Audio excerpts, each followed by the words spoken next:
নমস্কার, আমাদের channel time pass ডায়েরিতে আপনাদের আবারও স্বাগত।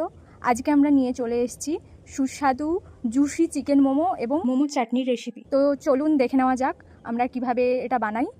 তো প্রথমেই ময়দাতে নুন এবং তেল দিয়ে ভালো করে মেখে নিতে হবে। তারপর ওটা ভালো করে জল দিয়ে মাখিয়ে 15 মিনিট রেখে দিলাম। এবার দেখে নেওয়া যাক পুরটা কিভাবে তৈরি করি। তো পুর তৈরি করার জন্য প্রথমেই বোনলেস চিকেন ভালোভাবে স্ম্যাশ করে নিতে হবে।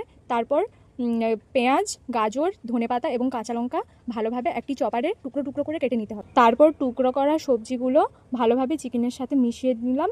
তারপর আদা রসুন বাটা দিতে হবে, যেটা আমি আগে থেকেই বেটে রেখেছিলাম। তারপর সোয়া সস ভালোভাবে দিয়ে মিশিয়ে দিতে হবে। আর আমি নুন দিতে ভুলে গিয়েছিলাম, তো নুনটাও দিয়ে দিতে হবে। তারপর ভালো করে ওটা মিক্সড করে নিতে হবে। নুনটা আপনারা স্বাদ মতো দেবেন। এরপর আগে মাখিয়ে রাখা ময়দার থেকে লেচি কেটে নিতে হবে। তারপর ওটি ময়দা দিয়েই ভালো করে বেলে নিতে হবে। এরপর আগে থেকে তৈরি করা পুরটা বেলে রাখা ময়দার ওপর দিয়ে দিলাম। দিয়ে আমি যেভাবে মোমোর শেপটা গড়ে নিচ্ছি ঠিক সেইভাবে আপনারাও শেপ দিয়ে দেবেন। আপনারা চাইলে অন্য শেপও দিতে পারেন, আর আপনারা যদি চান তো আমি আলাদা করে মোমো শেপের ভিডিও বানিয়ে দেব, আপনারা কমেন্ট করে জানাবেন। এরপর এইভাবে আমি সব মোমোগুলো তৈরি করে নিলাম। এইভাবে মোমোগুলো তৈরি করার পর আমি একটি পাত্র নিয়েছি। তো এই পাত্রে আমি সাদা তেল ব্রাশ করে নিলাম। এরকম পাত্র আপনারা নিতে পারেন যদি আপনাদের মোমো মেকার না থেকে থাকে তো। তারপর ওই পাত্রে তেল ব্রাশ করে নেওয়ার পর ওই পাত্রে আগে থেকে তৈরি করা মোমোগুলো ভালো করে সাজিয়ে নিলাম।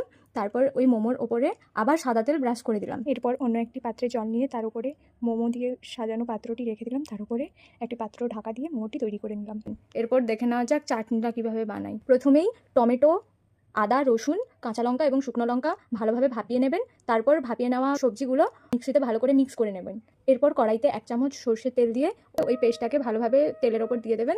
এরপর 1 চামচ হলুদ গুঁড়ো, 1 চামচ লঙ্কা গুঁড়ো, স্বাদ মতো চিনি দিয়ে দিতে হবে। 1 চামচ সয়া সস দিয়ে ভালো করে মিশিয়ে দিতে হবে। তারপর স্বাদ মতো নুন দিয়ে দিতে হবে। নুন দিয়ে নামিয়ে নিলেই রেডি মোমোর চাটনি। তো এভাবেই আপনারা মোমো এবং মোমো চাটনি বানিয়ে নিতে পারেন। নেক্সট ভিডিওতে আমরা দেখাবো যে কিভাবে চিকেন স্যুপ বানাতে হয়। তো যদি ভিডিওটা ভালো লেগে থাকে তবে আপনারা লাইক, কমেন্ট এবং সাবস্ক্রাইব করে দেবেন। Thank you.